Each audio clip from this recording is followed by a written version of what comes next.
Sei pronto per una puntata vulcanica? Oggi andiamo, seppur virtualmente, alle pendici dell'Etna, presso l'azienda agricola Barone Beneventano, a parlare di storia passata e progetti futuri.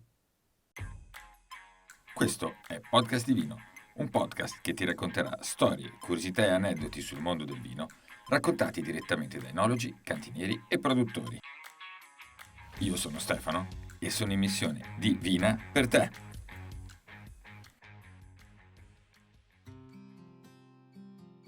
Allora, oggi facciamo un esperimento. Il primo mio podcast assolutamente registrato online, visto la distanza. Siamo qui con Pierluca Beneventano della Corte, dell'azienda agricola Barone Beneventano della Corte, che si trova a Trecastagni, in provincia di Catania. Pierluca, Esatto. buongiorno. Buongiorno Stefano e buongiorno a tutti.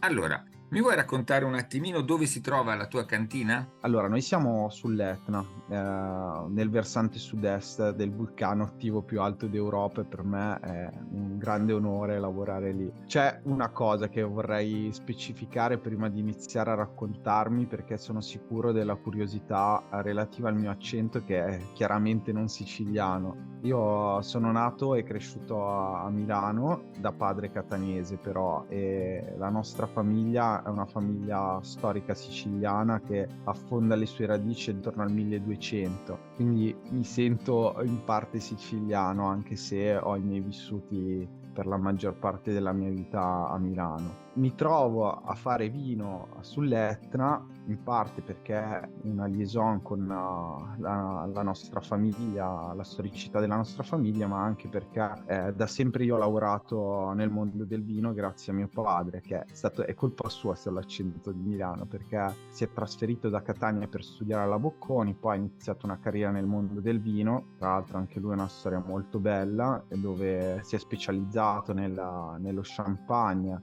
Ha lavorato per grandi aziende e poi circa 30 anni fa ha avviato la sua azienda recuperando un marchio di famiglia che si chiama Champagne Steinbrück. Ecco, adesso non sto lì a raccontare tutta la storia della Steinbrück perché sennò diventa veramente un po' lungo. Però diciamo io ho iniziato a muovere i primi passi lavorativamente parlando all'interno di questa azienda, mi ha trasmesso la passione, io ho studiato marketing quindi non sapevo di diventare la persona che sono oggi, però diciamo che l'indole era quella più produttiva verso il mondo produttivo del vino che verso quello commerciale. Infatti, vabbè, ho studiato per diventare sommelier, ho fatto qualche esperienza di vendemmia, ho iniziato a aiutarlo a selezionare altri vini da diverse regioni, tra le più importanti europee, e mi sono sempre più appassionato al mondo del vino. Quindi nel 2013 mio padre mi ha chiesto così dal nulla in una cena,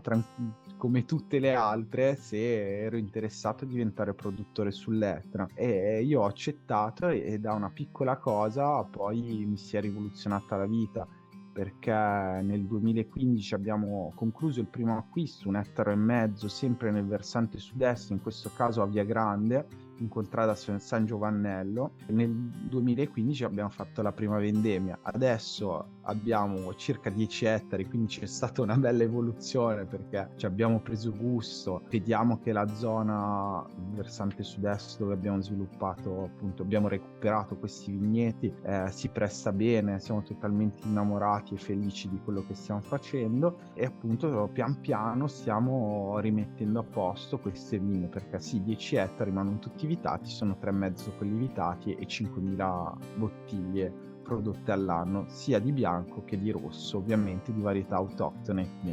Pierluca, scusa un attimo, io quando ti ho conosciuto sono andato un momento in confusione, perché Barone Beneventano, a me viene in mente Benevento, però poi vedo Etna e ti giuro, io non sono ferratissimo in geografia, però sono andato, se ti ricordi ti ho chiesto, ma scusa, Beneventano o Etneo? Mi puoi un attimino chiarire questa cosa?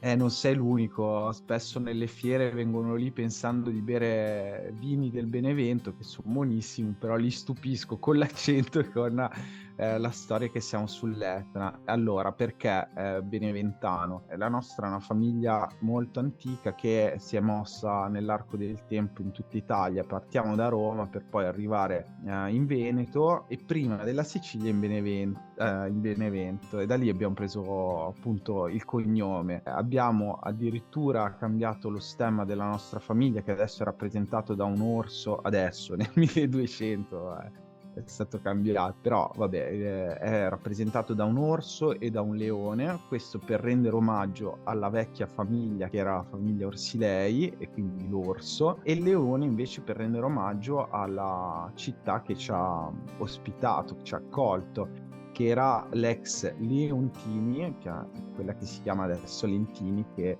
ha come simbolo proprio il leone. Questa è una piccola curiosità della nostra famiglia. Ok, ma tra l'altro, guardando, facendo quattro chiacchiere, ho visto che fra i tuoi vari antenati vanti niente po' di meno che anche un senatore del regno. Sì, è stata una persona illuminata e di grande ispirazione anche per me, perché si è dedicato anche al lavoro in agricoltura, portando anche delle innovazioni importanti. Tra l'altro gli si riconosce tante cose, tanti benefici, e quindi diciamo che quando ho avviato anch'io la mia azienda agricola ho pensato a lui. Chiaro che non ho il sogno, l'obiettivo, l'ambizione di diventare un senatore, però sicuramente facendo parte di questa famiglia io vorrei portare qualcosa di mio e rendere omaggio anche alla storia di questa famiglia, senza essere spocchiosi, diciamo, ma proprio perché mi piacerebbe essere ricordato anch'io. Faccio una piccola digressione, quindi mi hai detto la famiglia è partita da Roma, poi è Mm, andata in Veneto a Venezia, poi a Benevento, dove poi ha sì. preso sostanzialmente questo cognome, e Mhm. per scendere poi a Leontini, attuale Lentini, e poi adesso Esatto. siete arrivati comunque sempre in provincia di Catania, mi dicevi, a Tre Sì, Castagni. Quindi sì. comunque siete legati a dei nomi sempre particolari con questa famiglia. Ma c'è qualcosa in particolare che ti viene in mente in questo peregrinare? Perché in 2000 anni di storia, perché praticamente si va a parlare di 2000 anni di storia della famiglia, avete fatto tutta Italia intanto. E tu sei finito per di più a Milano poi, quindi siete partiti dal centro per andare al nord, andare profondo sud, tornare al nord, quindi ovunque. C'è qualcosa in particolare? C'è tanta storia, però io, diciamo, non mi piace andare a raccontarla, mi piace più creare la mia storia. Sicuramente per me l'importanza della mia famiglia è qualcosa che mi motiva, mi dà ambizione. Preferisco parlare del futuro, di quello che sto creando io, e tenermi per me quel passato che per me, per la mia famiglia è molto importante. Ma questa cosa è bella, ma si rispecchia anche in quello che mi dicevi prima, perché allora tu hai accennato che producete del vino bianco e del vino rosso, ma prima mi hai detto anche che ti stai dedicando a dei vini sperimentali, chiamiamoli, quindi proiettati verso il futuro. Raccontami un po', dai.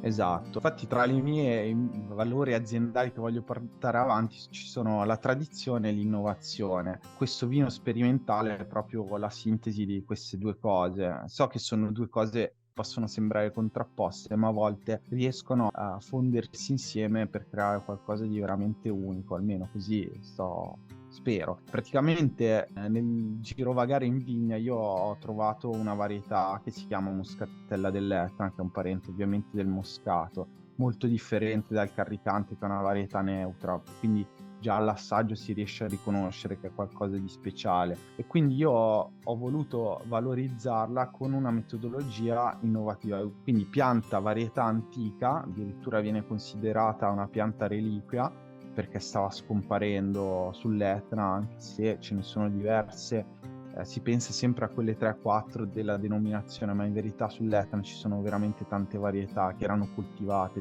insieme nel vigneto. E io ho pensato di usare una metodologia abbastanza innovativa che si chiama criostrazione selettiva, proprio per valorizzarla. Adesso il vino è composto da un blend di uve, parlo della Moscatella dell'Etna perché forse è quella più rappresentativa e che dà un po' più gusto. e questa metodologia lo esalta ancora di più proprio perché va a congelare le uve prima della pressatura e quindi c'è una concentrazione del mosto, degli aromi, che rende questo vino molto particolare, di cui ho fatto un centinaio di bottiglie per un tot di annate. Adesso attualmente mi son fermato perché il mio progetto è quello di fare una cantina tutta mia. Attualmente sto lavorando con Toterzi, ma in programma c'è di fare la nostra cantina, e quindi quando avrò la mia cantina voglio dedicarmi a sviluppare questi vini speciali che richiamano la tradizione, recuperando varietà reliquie, e poi l'innovazione con queste metodologie un po' più particolari per regalare appunto qualcosa di unico. Fantastico. Quindi non ti chiedo neanche qual è il tuo vino preferito, perché penso che sia questo. Ma in verità, io lo dico sempre, i miei vini son tutti figli miei ed è difficile veramente dire se ce n'è uno preferito. È chiaro che in questo io ci ho messo tanti sogni, tante speranze, infatti gli ho dato un nome particolare, si chiama Nubivago, che significa colui che vaga tra sogni e idee, quindi c'è molto me stesso, però rispetto tantissimo anche i miei vini che sto facendo tuttora, perché sono rappresentativi del territorio. Secondo me è molto importante anche fare un lavoro di questo tipo. Quindi poi a seconda della serata, del momento, c'è sempre un vino che è adatto a quel momento, quindi è importante saperlo scegliere e saper apprezzare ogni tipo di vino. Allora, Pierluca, io adesso ho un piccolo problema. Mh. Normalmente concludo la mia chiacchierata con un brindisi. Come facciamo noi che siamo a 300 chilometri di distanza? Ognuno fa le brindisi per conto suo.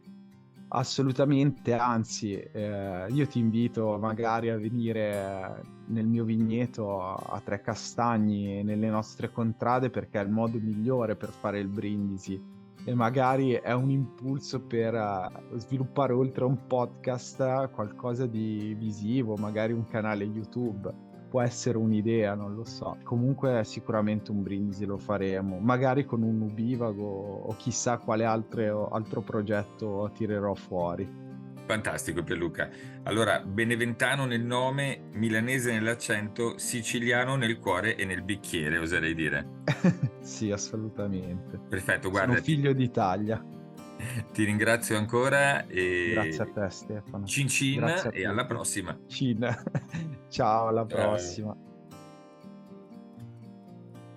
Hai appena ascoltato Podcast di Vino, ideato, realizzato, mixato e qualsiasi altra cosa ti venga in mente da Stefano Bloise, che può essere io. Registrato in presa diretta sul posto. Grafica di copertina di Daniela Berti. Licenze musicali acquistate su Bito Music. Vieni a trovarci anche sui nostri social, Facebook e Instagram, per contenuti speciali e, perché no, per darci qualche suggerimento. Ti ricordo che puoi ascoltare anche tutte le puntate passate sul nostro sito www.podcastdivino.it. Ci sentiamo la settimana prossima e alla salute!